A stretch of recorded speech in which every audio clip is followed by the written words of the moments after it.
नमस्कार।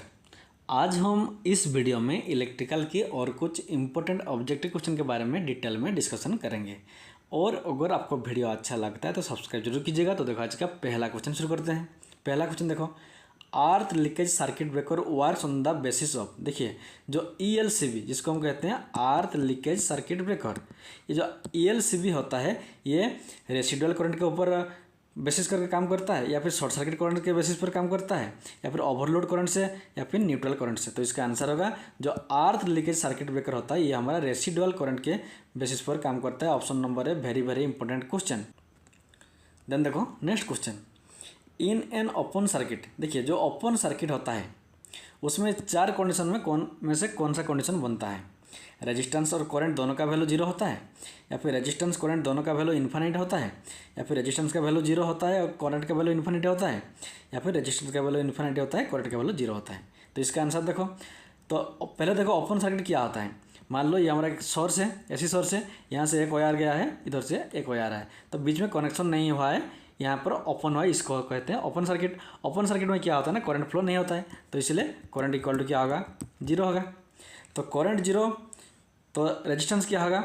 रेजिस्टेंस होगा इन्फिनिट।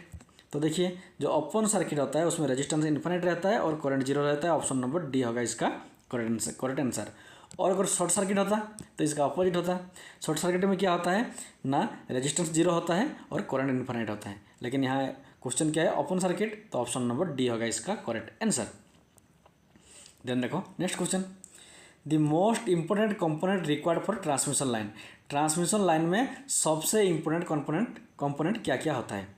पोल, electric pole और टावर होता है, या फिर सिर्फ कंडक्टर होता है, या फिर इंसुलेटर होता है, या फिर पोल, टावर, कंडक्टर और इंसुलेटर सब होते हैं। तो इसका आंसर होगा जो हमारा ट्रांसमिशन लाइन होता है उसमें पोल, टावर, कंडक्टर, इंसुलेटर सब के सब क्या होता है? इंपोर्टेंट होता है। ऑप्शन नंबर डी होगा इसका करेक्ट आंसर। क्योंकि मान लो ये हमारा एक इलेक्ट्रिक पोल है, ये और एक इलेक्ट्रिक पोल है, तो ये इंपोर्टेंट हो गया।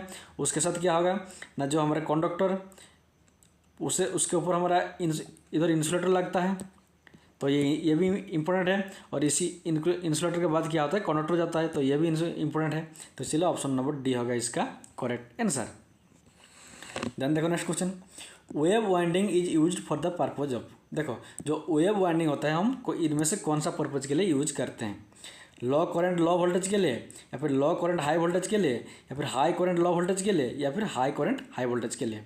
तो देखो एक होता है हमारा वेव वाइंडिंग, दूसरा होता है लाभ वाइंडिंग। जो लाभ वाइंडिंग होता है इसको हम लो वोल्टेज हाई करंट के लिए यूज करते हैं, याद रखिएगा। और जो वेव वाइंडिंग होता है इसको हम हाई वोल्टेज और लो करंट के लिए यूज करते हैं। तो हाई वोल्टेज लो करंट कहाँ पर है? हाई वोल्टेज लो करंट, ऑप्शन नंबर बी होगा इसका करेक्ट आंसर। वेव वाइंडिंग को हम हाई वोल्टेज लो करंट के लिए यूज करते हैं। देन देखो next question, pole so laminated in order to reduce. देखो पोल्स को हम लैमिनेशन क्यों करते हैं? क्योंकि हमें हिस्टेरेसिस लॉस को कम करना होता है, या फिर एडी करंट लॉस को, या फिर दोनों को, या फिर किसी को नहीं। तो इसका आंसर होगा जो हमारा पोल शो होता है उसको हम लैमिनेशन इसलिए करते हैं क्योंकि हमें very very important eddy current loss को कम करना आता है। Option number B, eddy current loss को कम करने के लिए हम लैमिनेशन करते हैं। तो ऑप्शन नंबर बी होगा इसका करेक्ट आंसर। और अगर हमें हिस्टेरेसिस लॉस को कम करना होता है तो क्या करेंगे ना, हम सिलिकॉन स्टील का यूज करते हैं, यह भी आपको याद रखना होगा। तो लैमिनेशन क्यों करते हैं ना, एडी करंट लॉस को कम करने के लिए। ऑप्शन नंबर बी होगा इसका करेक्ट आंसर। तो आज के लिए इतना ही, थैंक्स फॉर वॉचिंग। और अगर आपको वीडियो अच्छा लगता है तो सब्सक्राइब जरूर कीजिएगा।